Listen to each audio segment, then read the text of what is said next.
Hey guys, so it's time to talk about PegaSUS. I would like to say for the record, this is a very convoluted story, and it's kind of hard to know the truth of things in any area that we're about to explore when it comes to the reporting of this story, the facts in the story, the implications of the story, etc., etc. So we're just going to try to eat this sandwich one bite at a time and go through it step by step. A consortium of reporters did a story about the NSO Group and the PegaSUS spyware. They started the investigation off of a list of 50,000 phone numbers that they got a hold of that was supposedly tied to the NSO Group. They started tracking down those numbers and investigating the phones that they could actually get a hold of to see if there was spyware on them and what they could find out about the spyware once they did. Now, before we talk about this, NSO Group is a private intelligence firm out of Israel that markets these intelligence tools to government agencies, state government actors. And this is probably the largest point you need to know here, is that you have a private intelligence apparatus that is selling spyware that can be used against political dissidents and literally anyone to foreign countries. And now those countries, it looks like, have been using the spyware for nefarious purposes. I know. Big shock. However, this one in particular is a further escalation in the war for cybersecurity. Just like the Snowden revelations kind of put a light on the NSA's giant dragnet collection of metadata and put a big spotlight on how that was done. When that happened, the intelligence agencies kind of swapped around and went to this exploit where they were targeting specific phones. This is where the intelligence agencies started using malware. Now, this piece of malware is, in its very existence, a violation of human rights. It does not just listen in on you. It takes every aspect of your life and gives it to somebody. And it's really hard to articulate to people just how much of yourself and your life these people can get when they get your phone. But the revelation here is a very Snowden-esque kind of revelation, because while it is technology that we've all known has existed, there's not been any proof that it was being used nefariously, even though we all knew it was. And then after the revelations, out comes some more information that actually we didn't know before. And the information that we didn't know before is what I want to comment on now. And again, this is stuff we all knew, we just didn't know. So the first thing we're going to talk about is how it gets on your phone. And here there are some revelations. It says PegaSUS is engineered to evade defenses on iPhones and Android devices and leave few traces of its attack. Familiar privacy measures like strong passwords and encryption offer little help against PegaSUS, which can attack phones without any warning to users. It can read anything on a device that a user can, while also stealing photos, recordings, location records, communications, passwords, call logs, and social media posts. Spyware also can activate cameras, microphones for real-time surveillance. And one big thing that they don't put on here, and you don't find it anywhere, but they can upload this, which means they can upload to your phone. The attack can begin in different ways. It can come from a malicious link in a SMS text message or an iMessage. So that's a spear phishing message or a phishing attack. Very common. If you don't know the number, don't click the link. That's very common. This is what we all knew about PegaSUS and spyware like PegaSUS, but it's followed by something that we didn't know about PegaSUS. In some cases, a user must click on the link to start the infection. In recent years, spyware companies have developed what they call zero-click attacks, which deliver spyware simply by sending a message to a user's phone that produces no notification. Users do not even need to touch their phones for infections to begin. So they are now able to upload spyware to anybody's phone at any time, whenever they want, however they want. The NSO has invested substantial effort in making its software difficult to detect, and PegaSUS infections are now very hard to identify. Security researchers suspect more recent versions of PegaSUS only ever inhabit the phone's temporary memory rather than its hard drive, meaning that once the phone is powered down, virtually all trace of the software vanishes. So you now have these state actors empowered by private companies that have a technology that is capable of being uploaded to a phone without anybody knowing it, doing whatever the attacker wants to do to that phone, and then disappearing as soon as the phone is powered off and back on again. Now, everybody is talking about what implications do these revelations have about the law, because I can't help but to doubt now anything that is ever placed in front of me as evidence against a person, the obvious implications of this. And they're talking about, Khashoggi's wife was targeted by this and so was targeted by this. But what I'm not hearing a lot of people talk about is that was found on a phone. And it seems like this is a difficult conversation to have because a lot of people it's not being talked about. But what this shows is that our government has the ability to upload, transmit, remove, copy, geolocate, and then disappear on anybody's phone they want to. Now, it's really important. The NSO Group, guys, the NSO Group, their technology, it's not even capable for their technology to even work on American phones.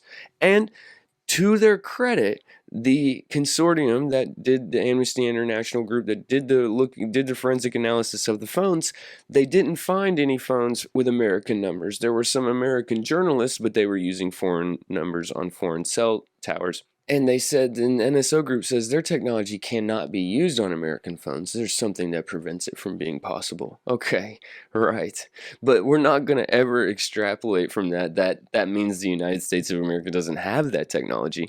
What it tells me is that there's some kind of backroom deals being made here because Israel is approving all of the sales before this company sells it, right? The country, okay?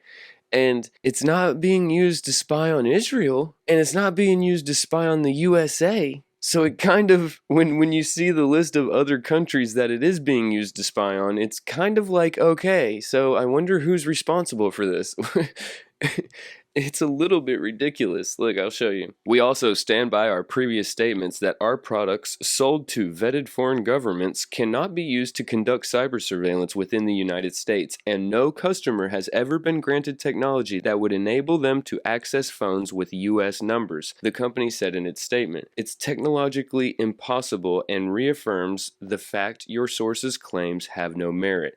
Unfortunately, the sources did not claim that people with American phone numbers were targeted, so that's actually, doesn't matter. What they're saying there is stupid because they were American citizens, but they were using foreign numbers on foreign towers. You guys, if one small intelligence company in Israel has this capability and has created this spyware program that could literally infect billions of phones, the capability that this spyware gives a state actor is almost unimaginable, and it's being handed out. And you have to wonder to yourself, you have this private company supposedly, although it's obviously being state run, if it can't choose customers without Israel's approval, you're going to tell me it's never been abused? You're going to tell me there's nobody in that company who's just going to slice a little piece of that out? You remember the 702 about queries when the NSA scandal happened, and it turned out that like everyone on the planet Earth was using the NSA's system, and Admiral Mike Rogers finds out about it, and he's like, this is some contractor with the FBI. It's not even the FBI. I don't even know who these people are, and they're searching random people in the Trump administration. So you have that kind of abuse going on when it's a governmental system, one that everybody already knew about. Imagine the abuse that's going on in a private company. That backroom deals are made, guys.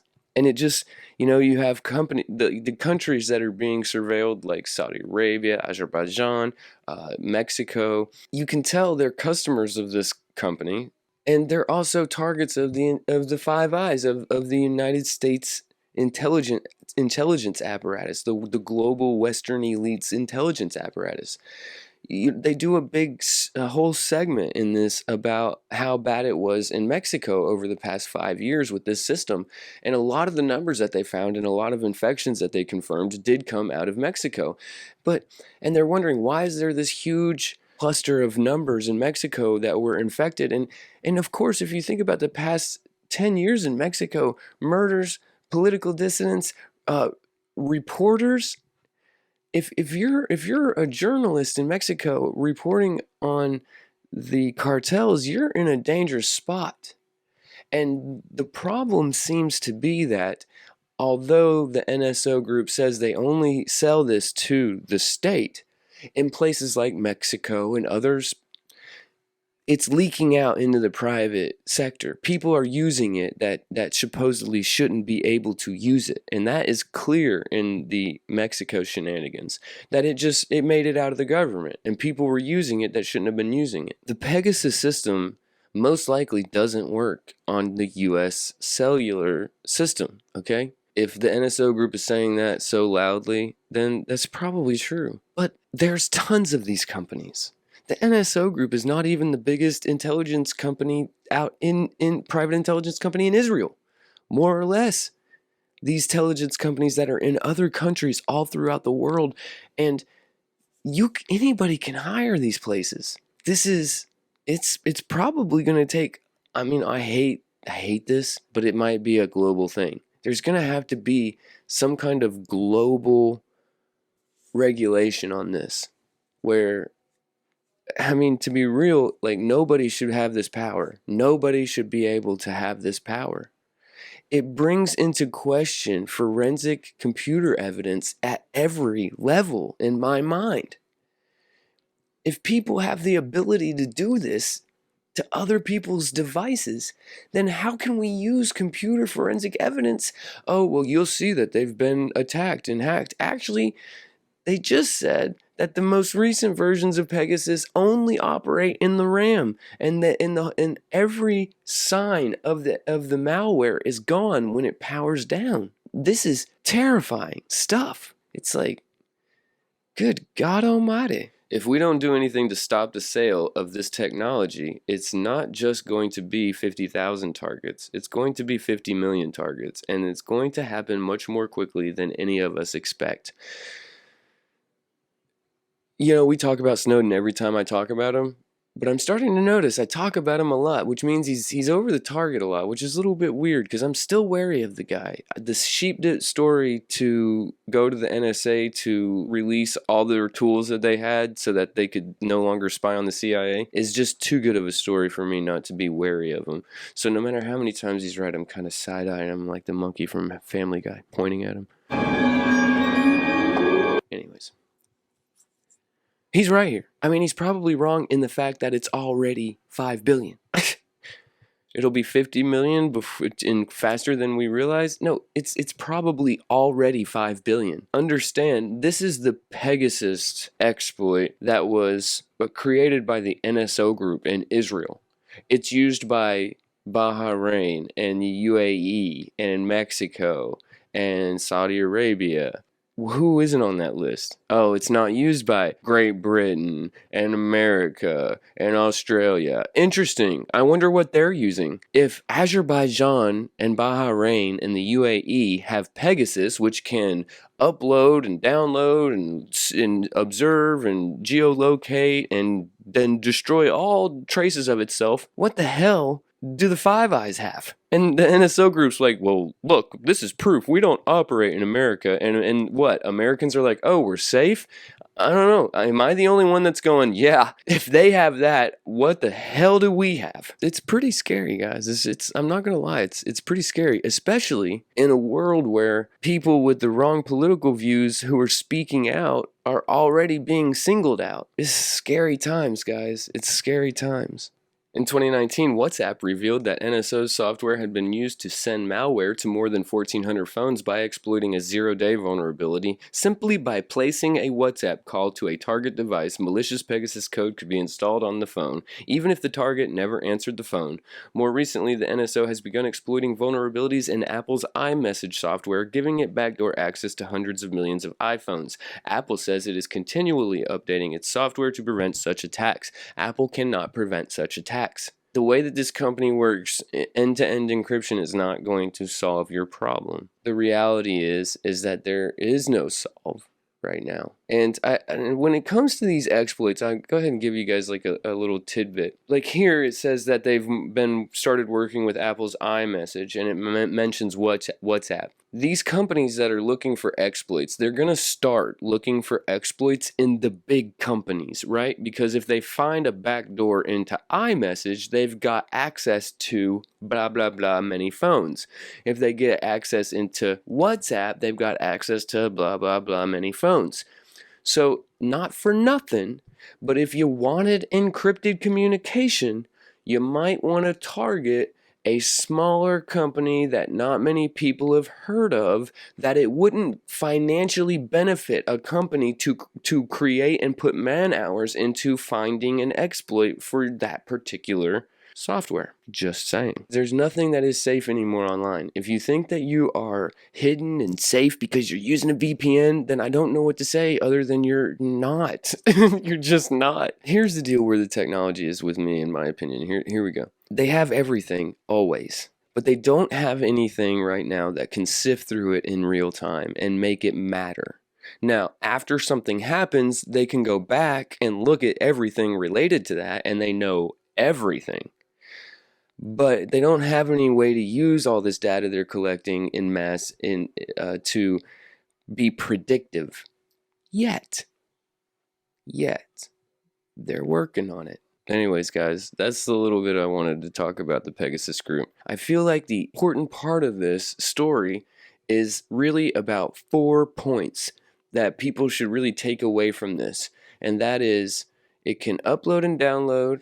You don't have to even know that it's there. It can upload to your phone without you ever even knowing, and then it's temporary. It stores itself in the RAM, and then it disappears when you power the machine off, so that you never even know it was there. You need to know that, and then you need to know that that's just the technology that the NSO Group is selling Azerbaijan and the UAE. The technology that the United States and Great Britain and the other worrisome countries have has not even been exposed at this point. This is the technology that they're allowing to be revealed. So those are the main points. And then the question is, how do we trust any kind of forensic computer evidence on phones now, knowing that this is true? It's a bizarre world, but there's got to be some kind of laws that have got to get caught up. You guys, we're going to go through that secrecy hearing. I am going to go live, and we are going to go through that, because today, Merrick Garland wrote a letter. Yeah, I never got to my point why I was talking about that. That's funny.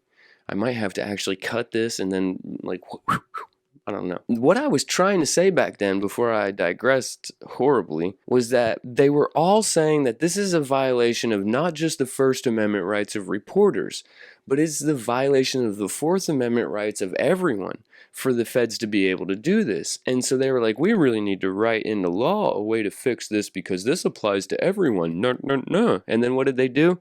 Yesterday, Merrick Garland writes a policy letter for the DOJ addressing everything that they talked about in relation to reporters, and reporters only.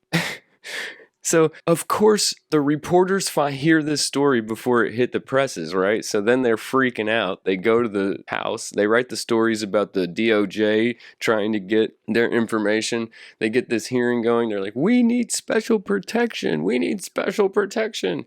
And the people that we put in the House of Representatives all sit there and go, we should give this protection to everybody in the country. And then they don't, and just give it to the reporters. Ay, caramba.